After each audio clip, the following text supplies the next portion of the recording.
মই এনেকুৱা এখন গাঁৱৰ মানুহৰ মাজত জন্ম হৈছোঁ যিখন গাঁৱৰ মানুহে মোক ভাল পায় মৰম কৰে নে নাজানো কিন্তু মোৰ কথা যে বেয়াকৈ নাভাবে সেইটো মোৰ বিশ্বাস আছে। ভোগৰ উৎসৱ ভোগালীৰ উৰুকাৰ নিশা আমাৰ গাঁৱৰ ৰাইজেও মিলি প্ৰীতিৰে এসাঁজ খালোঁ। হেঁপাহৰ এটা দিনত যেতিয়া গাঁৱৰ ৰাইজে মিলি একেলগে কিবা এটা উৎসৱ উদযাপন কৰোঁ কিমান যে ভাল লাগে ন।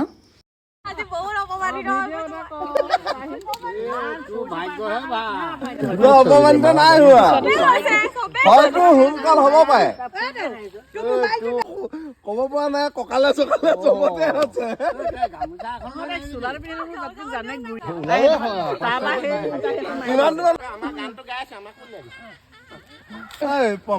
বান্ধনটো মুকলি হ'ব বহুজনে আহিব ৰবা।